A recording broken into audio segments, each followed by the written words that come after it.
Genius Thinking, Lessons from History's Greatest Minds on Innovation, Creativity, and Intelligence.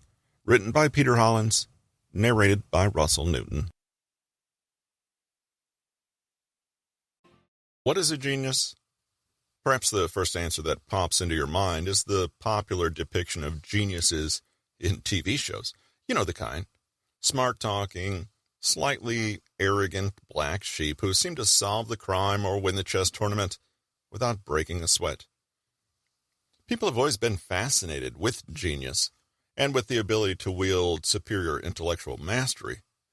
Whether we admire geniuses in the arts, science, or business, there's something so irresistible about the idea of a human being operating at their fullest potential. If you've picked up this book, it's likely that you too are interested in what exactly sets geniuses apart. Are they just born that way, and us mere mortals can do nothing but look on in admiration? Or perhaps there is no such thing as genius at all, only years of punishing, diligent hard work that pays off eventually? In this book, we're going to take the perspective so often adopted by geniuses themselves.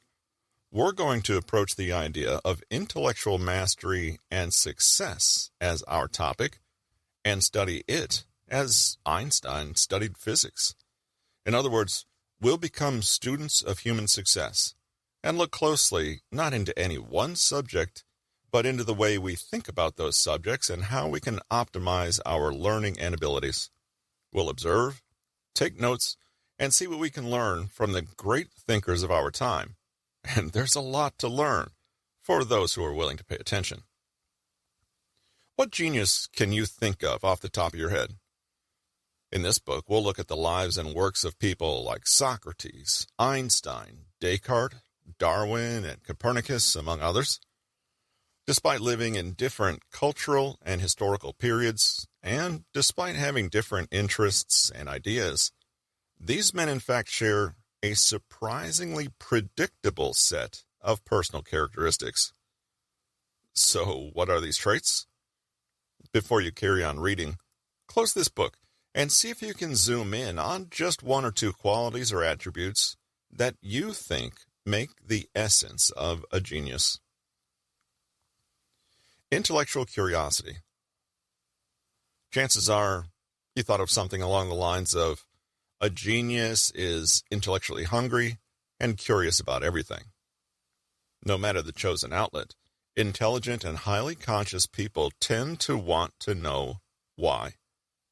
It's this active, deliberate perspective that sets them apart from others who are happy to take things as they are, without ever looking more deeply into them. When we're children, we're perhaps more like natural geniuses than at any other time in our lives. We are the proverbial learning sponges, soaking everything up, asking a million questions a day, wanting to know how things work just for the joy of having that knowledge. When we grow up, adults around us indoctrinate us into certain educational conventions and institutions that dull this natural curiosity. We learn the rules, the right answers, and which authority to defer to.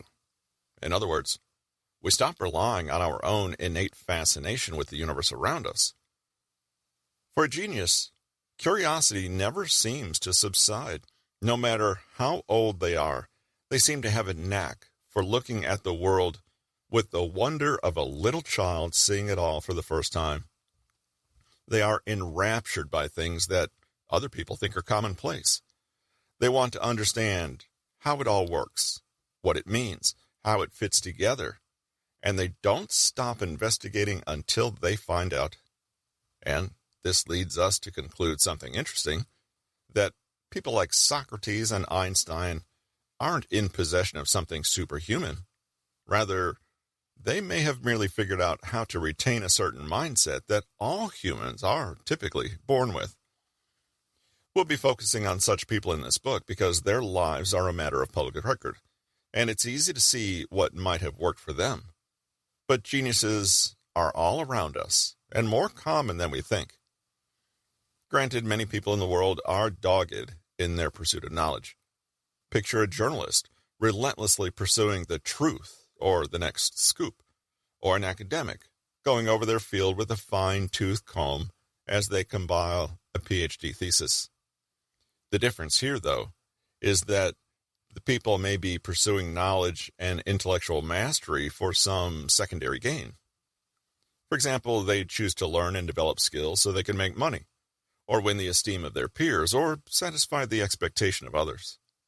The genius, on the other hand, doesn't care about these things, or at the very least, these benefits are a distant second to the main reason for learning, just because. And this is arguably why they can go further. A genius pursues knowledge and understanding for its own sake.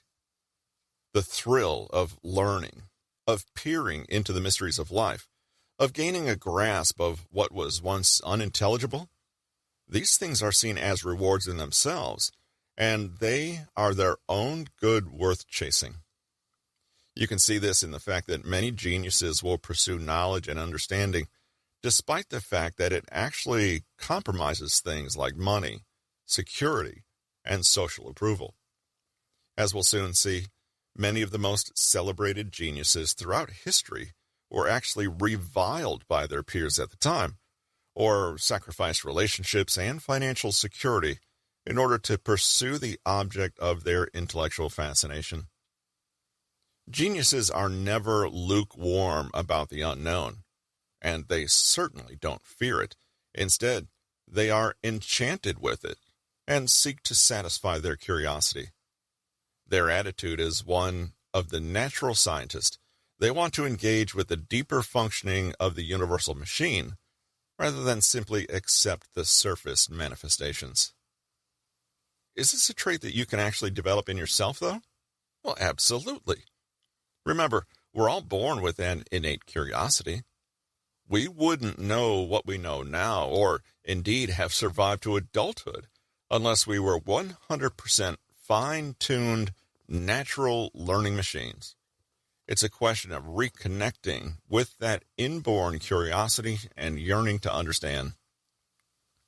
There's no point in pretending we're all born with the same talents, intelligence levels, and aptitudes, but remember that this is only part of the picture. If you can imagine an intelligent person who has lived an unremarkable, unexamined life, or if you can imagine a person who has learned much despite being only moderately talented, then you can see immediately that raw aptitude is nice, but attitude makes the difference at the end of the day. This attitude is one and the same with being open-minded. It's curiosity. When last were you genuinely curious? Try this. Just for today, go out into the world and literally imagine that you are a child again, and everything is new to you. Or maybe imagine that you are an alien who is seeing Earth for the first time and trying to make sense of it. Spend a day asking questions of the things that happen around you. Notice where your own curiosity is piqued. Where do you feel that rush of excitement and energy? That feeling that is as exhilarating as discovering a chocolate bunny on an Easter egg hunt. When you notice yourself feeling this curiosity, pay attention. Go more deeply into the questions you have. Think creatively about what you see and ask yourself, in what ways could this be different? Don't rush in to squash that uncertainty and mystery with a canned explanation, but rather relish the unknown. Many geniuses are able to make enormous breakthroughs in their field precisely because they were able to see the profoundly obvious facts of existence that everyone else has dutifully trained themselves out of noticing. Look for problems and daydream about novel solutions to them. We tend to think of geniuses as serious, joyless people, but nothing could be further from the truth. The start of every marvelous idea or innovation is essentially play. To access this state of mind, ironically, asks us to drop our ideas of being smart, of being right, or admired by others. It asks us to forget about the goals we might attach to being intellectually superior. Many of the world's greatest discoveries were made by accident, when people relaxed their minds and simply looked at the same old things in a slightly different way.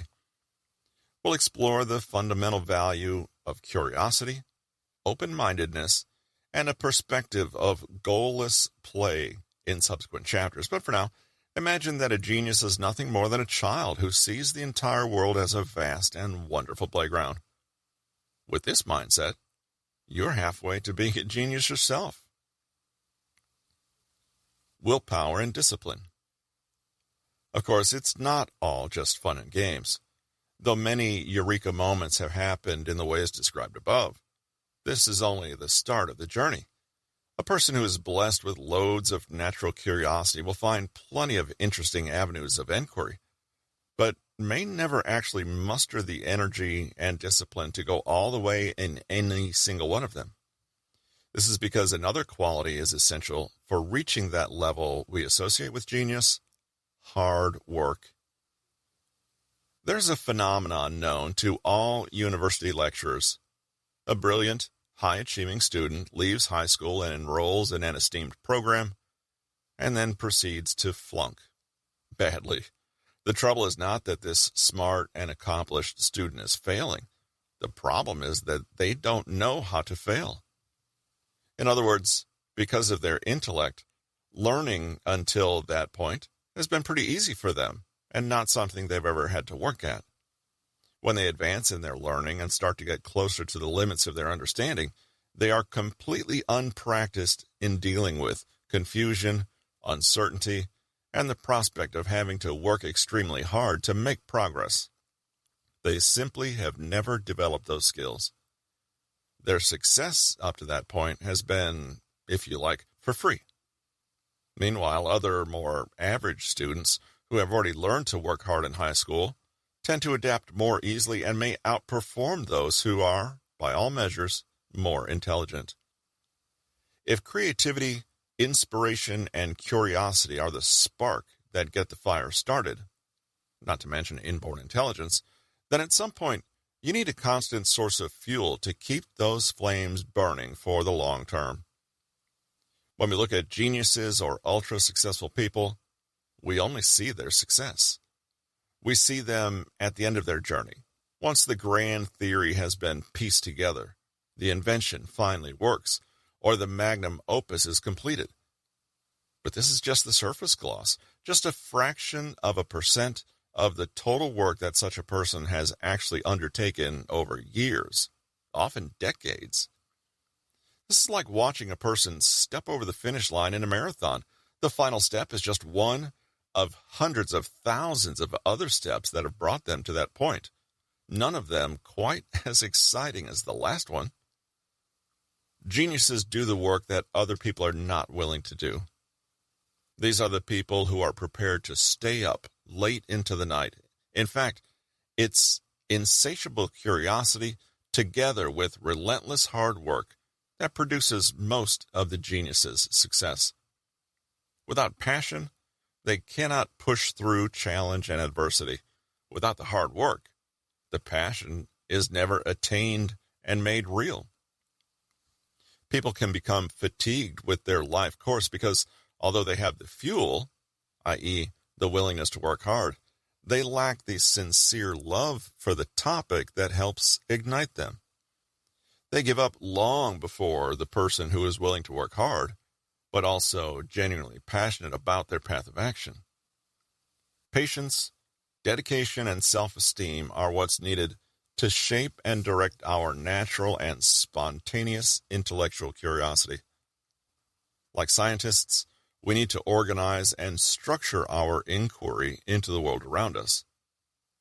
Experiments of any kind are useless if they're not properly planned, logically laid out, and diligently executed, often many, many times over. For this, we need to apply consistent effort and focus. When you're driven by the big picture and are enjoying the process of learning for its own sake, you can defer the enjoyment that comes with success. You're able to wait for the payoff, sometimes for years, because you understand the process you're in. Patience and delayed gratification come easier when you are on a path you genuinely care about. If only money or praise drive you, you will drop out of the race when it looks like the adversity is more trouble than it's worth, or else you may be tempted to settle for a smaller goal in the interim and forgo the bigger prize because you want the satisfaction of achievement now rather than later. So, a genius is a rare creature because they contain within them a powerful blend of two quite opposing forces. On the one hand, they are open-minded, passionate, independent thinkers who pursue learning for the love of learning. On the other hand, they are supremely disciplined, focused, and detail-oriented, and can sit for a long time on work that may seem tedious and pointless to others, who cannot see the vision the genius is diligently working toward. Thus, one of the first myths we can dispel about human genius is that it's a random fluke or a gift from the universe. Rather, genius is not so much about the tools you've been given in your toolbox, but the wisdom with which you apply those tools, when, and how. How can you cultivate this diligence in yourself? This is the realm of self-discipline. The genius is their own teacher. They don't wait for external incentives to work hard. They just do it, and they keep doing it until they satisfy their own high standards. Then they up the standards. One way to bring some of this focus into your own life is to cut down on noise so you can better focus on the one or maybe two areas of life that are most important.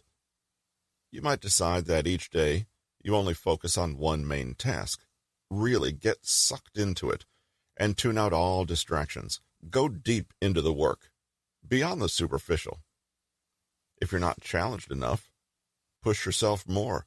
If the work seems too hard, break it down and tick off smaller tasks until you gather momentum again. Whatever you do, don't accept anything other than movement on your task. You can move slowly some days and more quickly on others, but never allow a day to go by where you don't do something toward your chosen goal. This attitude that sees work as non-negotiable will make it easier to get into good habits. We'll explore these techniques in greater detail later in the book, but a few fundamental principles underlie the most effective approaches. For example, set your grand goal and then forget about it. Instead, turn your focus onto manageable daily habits. Make work on your path seem as automatic as brushing your teeth every day. The big goals are achieved step by step, and the genius knows how to focus on those small incremental steps. At the end of every day, they've moved forward, even if it's only a tiny amount. Intellectual honesty. Let's consider some other key traits. Imagine the genius at work day after day. They try plan A, and it doesn't quite work. They tweak it and attempt another version, plan B. This is better, but not still quite right. They admit that some assumptions are not exactly founded. Plan C doesn't work at all, so they go back to the drawing board and begin afresh, this time with a completely new approach, and so on. This kind of grueling, step-by-step process requires patience and hard work, but it also needs something very important: humility. A person who is never willing to admit they're wrong stops at the very first hurdle. If you are stubborn, have a big ego, and hate making mistakes, you'll stay precisely where you are, knowledge-wise. Those who close their eyes to evidence staring them right in the face are the opposite of scientists. And, in fact, they're the opposite of geniuses. You can pick your favorite description. As an extension of being playful, open-minded, and curious, one who pursues genius must be willing to let the process of learning lead them. Sometimes this means the process tells you in no uncertain terms, "That's wrong. Try again." A genius takes this negative feedback for what it is, thinks, that's interesting, and changes their approach and simply tries again. A less than genius person looks at this feedback from the universe and is mortified. Because they have their ego wrapped up in the learning process, they see being wrong as a personal failure and a reflection on who they are as people. So when they get things wrong, they feel that they are wrong. And understandably, this feels like a pretty serious threat. The response is to deny that they are wrong, ignore the evidence, or sit tight and never grow, because it's too embarrassing to feel like a beginner. This is essentially the difference between a fixed mindset, i.e., I am the way I am and I can't change, versus a growth mindset. It's always possible for me to learn. Take a look at the difference in attitude. Fixed mindset. Either you can dance or you can't. I'm one of those who can't. Growth mindset. I'm still learning. It's tough, but I practice an hour a day.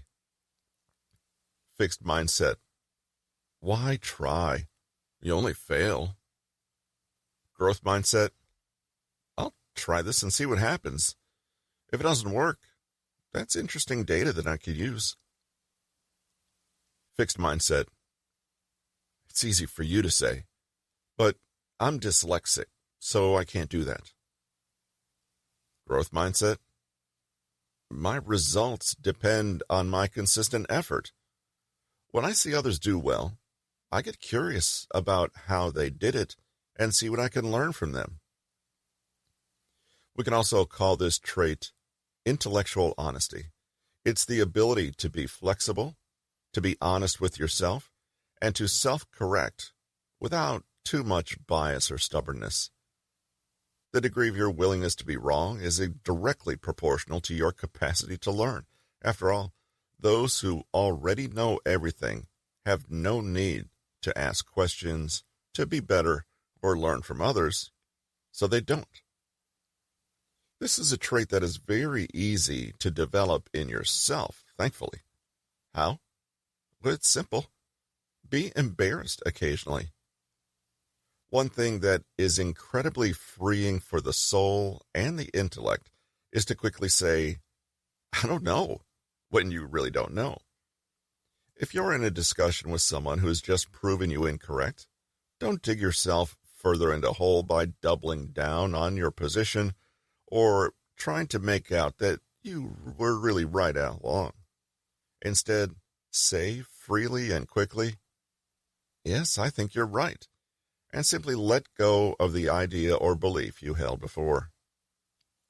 Easier said than done, but if you can consistently practice this trait, you'll soon develop intellectual honesty, and, ironically, people will view you and your opinions more favorably. You demonstrate not only intellectual maturity, but wisdom and level-headedness when you can honestly admit gaps in your understanding. Remind yourself that being wrong or making mistakes is not the end of the world. In fact, if you're not regularly encountering your own ignorance and lack of skill, you aren't challenging yourself enough. See mistakes and being wrong as the entry fee for playing the learning game. Remember that even brilliantly accomplished geniuses throughout history have been wrong. In fact, they've probably been wrong more times than you. The successful entrepreneur, it's said, has failed more times than the average person has even tried. The genius, then, is not someone who finds everything easy and gets it right the first time. Rather, they're the people who have a higher than normal threshold for tolerating uncertainty, failure, or confusion.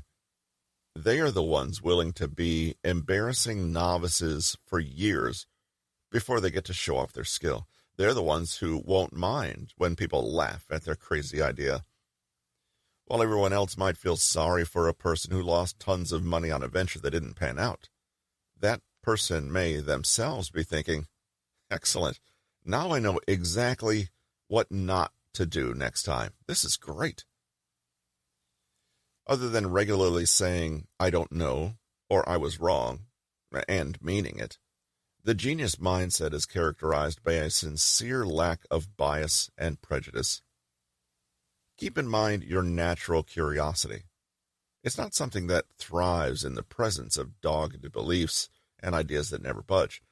Take a look at your own self-talk and see if you can identify any times where you use words like always and never. These could give you a clue to your own stubborn biases or assumptions that may need updating. A dash of polymathy. Let's move on to another fundamental trait, one which we can only call jack of all tradesness. Genius thinking is more lateral than vertical. In other words, it's broad. Though geniuses like to look into things in depth, they are never specialists. This is because their natural curiosity carries them into all fields and topics. If you ask why often enough, you will soon find yourself studying everything in life. And why not? Why restrict yourself? As you'll soon see, the intellectual heavyweights of history all had this in common. They read widely and had an enormous range of interests. If they were scientists, they dabbled in all kinds of science and also enjoyed poetry, hunting, and economic theory, for example. If they were involved in politics, they also had a religious interest and painted, or if they were philosophers, they also had a keen interest in anthropology and music. You get the idea. They didn't box themselves in. It's only the human mind that divides the world into little categories. Geniuses see that everything is actually connected and don't put limits on their inquiries. A genius is well-read and up-to-date. They want to understand what's happening around them. So when they talk to anyone, chances are they have something to contribute to the conversation. And if they are completely oblivious, they go into investigation mode and learn as much as they can when they encounter someone who knows something they don't. If they're familiar with mathematics and programming, and they chat to an expert in literature, they can't help but draw connections and relationships, seeking to understand the new knowledge in terms of what they already know. They might become curious about symbolic representation in literature, or wonder how an AI would codify and represent different writing styles, or how certain languages might be considered more mathematical than others. In fact, it's this willingness to cross-pollinate different areas of knowledge that allows geniuses to come up with so many novel approaches and theories. Genius thinkers are at home with using analogies of all kinds. Their minds are constantly looking for the biggest possible picture. They want to know how everything fits together. So when they meet a new piece of knowledge, the first thing they do is examine it and see how it relates to the pieces they already possess. This is perhaps why so many truly great scientists are also deeply creative and artistic people. They know how to work with metaphor and analogy, and can rearrange concepts, switch perspectives, and translate ideas from one field to another. The way to foster this trait in yourself is to deliberately seek out connections and interrelations in everything you do. Don't think in neat little boxes, but blend it all together.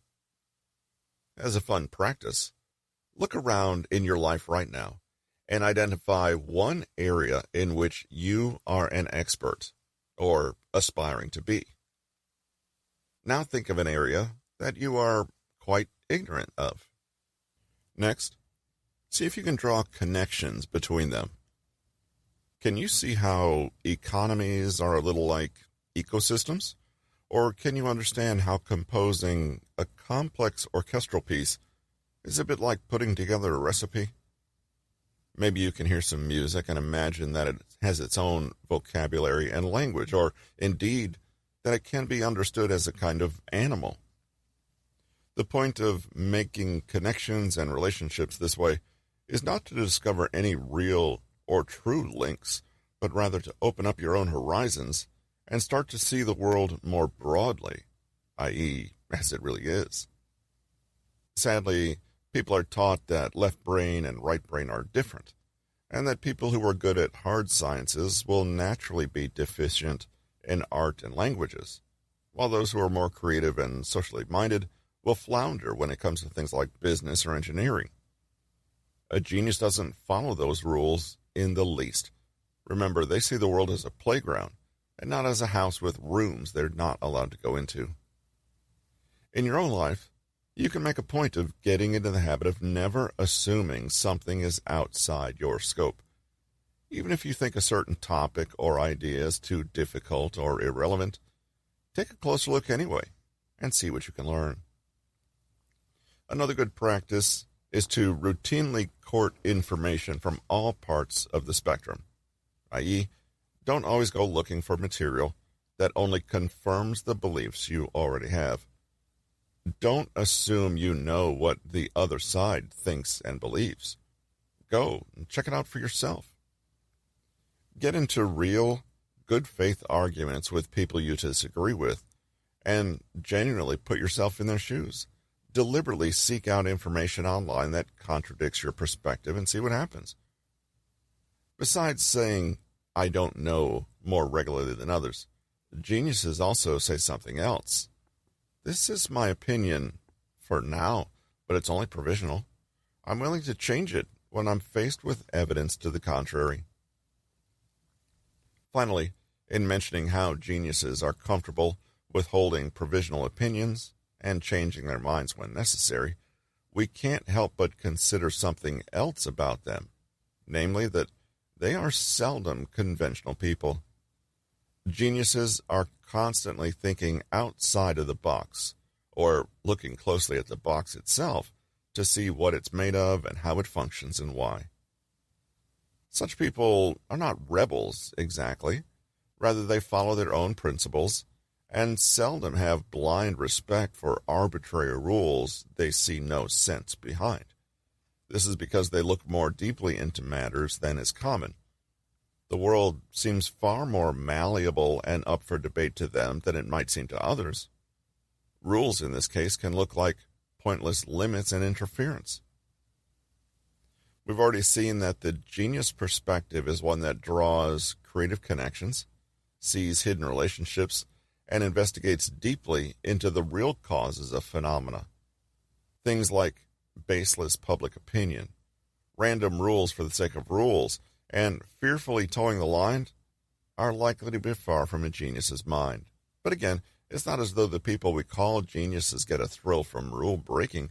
It's more that they recognize a higher authority. And if they do end up obeying and following orders, it will be because they accept the validity of another deep thinker's perspective. Genius thinking is more characterized by non-hierarchical social structures, non-linear thinking, and a tendency to go against the grain, if the grain is something that is merely part of tradition and convention rather than genuinely the best way to do things. This is why geniuses are so often associated with science and innovation. These are the people who pull humanity forward with their insistence that there has to be more to life, even if people are afraid of trying something new. Genius thinking is dynamic and adaptable. It's not afraid to adjust itself or to change as needed. Plus, a genius thinker will have no qualms about completely dropping an old way of life to pursue an entirely new way of being. They're happy to dream up novel solutions, creative new possibilities, or even fantastical and outlandish dreams for the future. They don't tend to take these thoughts and measure them against the accepted standards of the day. In other words, they don't care about being popular or fashionable or even liked by others. And this is what allows them to be true explorers of the unknown. This can be a difficult perspective shift to bring into your own life, because every one of us, whether we admit it or not, is deeply embedded in the values and rules of our culture and historical period. We all have our assumptions and biases, and our beliefs about what is and isn't possible, what's right and what's wrong. One of the genius's best tools is the mindset that comes with asking, what if? And being genuinely open to whatever answers stem from that. Question your own rules that you make for yourself, and you'll become better at recognizing the unnecessary limits placed on you by others. You could practice this mindset switching for yourself right now. Get out a piece of paper and, very quickly and without too much thought, write down 5 things that you absolutely know to be true about yourself or the world. Write down your core beliefs or assumptions, big or small. Let's say you wrote down, I value education and learning, so I'm going to try to get into university. Now look at this as neutrally as you possibly can. Look at the unspoken, conditional nature of the sentence, i.e., the assumption that going to university is the best or only way to get an education. Consider the hidden biases and expectations behind this, that teaching and learning come from recognized institutions, i.e., externally, and if you value education and learning, you need to appeal to these institutions to let them allow you to learn. It's just a simple sentence that you may never look more deeply into, but on closer examination, can you see how many rules are implied in it? Well, maybe it's not true that university equals education. A genius doesn't take anything for granted. They don't even take their own word for it. They ask, what if? What if it were possible to learn more outside of university? What if the thing that you most wanted was actually not to follow the path that others in your peer group pursue? The answers are irrelevant. It's the fact of asking the question that is important. In the chapters that follow, we'll be looking more closely at specific examples of people who many have called geniuses. We'll see not only that each of these people has perfectly demonstrated the traits we've discussed here, but exactly how they managed to express these tendencies and traits in their work, and indeed, how these characteristics were actually the key to their success. Takeaways. Geniuses come in all shapes and sizes, from all walks of life and all historical periods, but they can all be seen to possess certain predictable characteristics and mindsets. If we can model our own lives on the traits we find in great and successful thinkers, we too can learn to fulfill more of our intellectual and creative potential. The first trait is a lust for learning and an insatiable curiosity about how the world works and why. This is knowledge and understanding pursued for its own sake, and not because it indirectly leads to another goal like fame or money. Such inspiration and passion gives incredible stamina to any effort. Another trait is diligence, patience, dedication, and self-discipline, i.e., everything associated with consistent hard work. Without detail-oriented and practical action taken daily and a willingness to delay gratification, success will never materialize. Intellectual honesty is also important, and this includes humility and the ability to admit that you don't know something or that you have made a mistake. Geniuses know that stubbornness, bias, expectation, and ego can undermine genuine learning. Most genius types are usually polymaths, skilled in many areas, and have broad rather than narrow interests. They are well-read and make connections between all disciplines, see relationships and analogies, and find inspiration in all fields, never limiting themselves to one area. Finally, geniuses are usually assumed to be novel, out-of-the-box thinkers. Such people are non-conventional and tend to disregard arbitrary rules, fashions, or unquestioned assumptions and habits. They're comfortable pushing outside of the norms and exploring new territory, and this makes them natural innovators and trendsetters, as well as problem solvers. We can also be aware of these mindsets particular to geniuses and deliberately work to cultivate them in ourselves in a variety of ways.